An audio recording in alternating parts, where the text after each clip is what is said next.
My biggest fear when I found out that I was pregnant, I think I was worried about the wrong things.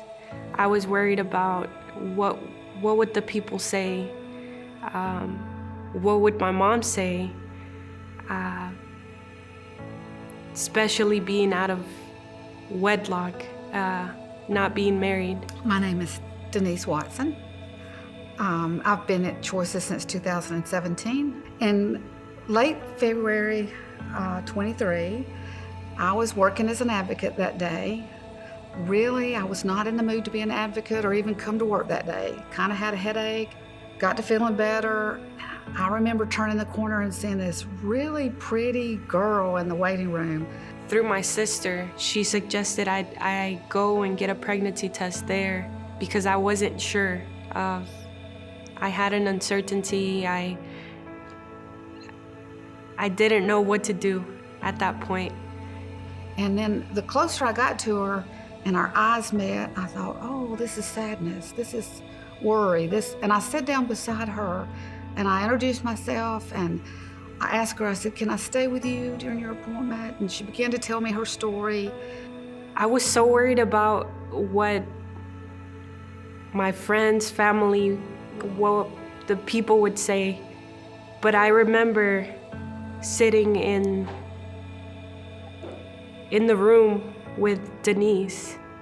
And my heart just went out to her. And I could see me in her 40 years ago, not knowing who to trust, not knowing who to believe, and confused. So I just stayed right with her. I think it's best if you go home and tell your mom. I just can't stand to tell her. I said, tell her, and tell her you love her, and tell her that, you know, you need her right now. Tell her that you're pregnant, and I'm glad I chose to do that. And it just came out of my mouth. You formed my inward parts. You knitted me together in my mother's womb. I will praise you, for I'm fearfully and wonderfully made. And she broke. She broke, and she prayed and said, I'm sorry, God.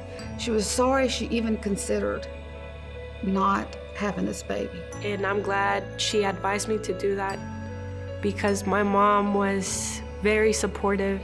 When she first saw her baby, I could see the emotion just building up. She started tearing up. And it was just so sweet to watch her just kind of allow God to soften her heart. Didn't know what to expect. I had never had a ultrasound done. We all have days at our job. This is a day I'll never forget. It was the most beautiful experience. It finally hit me, like, you're gonna be a mother.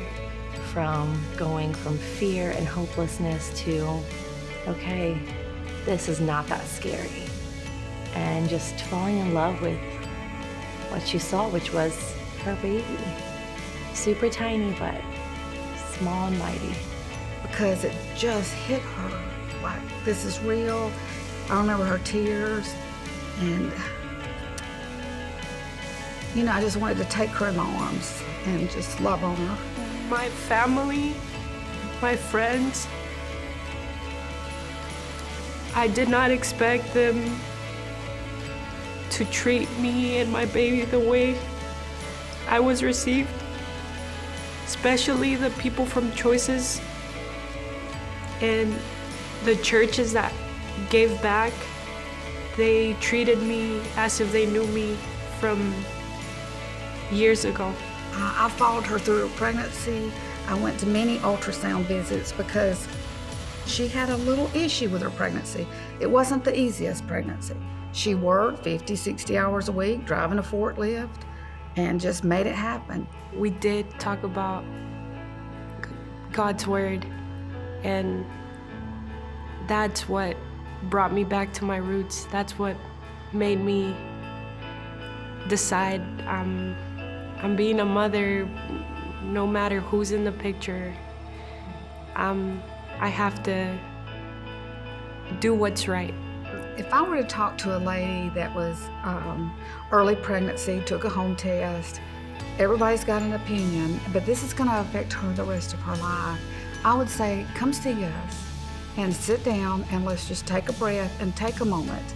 I've been blessed with car seat, stroller, diapers, baby wipes, high chair, crib. This is a life-changing event. Let's sit down and let's go over your options. I'll order supper and we'll sit here with another box of Kleenexes if we have to. The way my pregnancy happened was not the way I intended, but it was God's way of showing me that there's hope. He's been the best thing that has happened to me. I would not trade it for anything.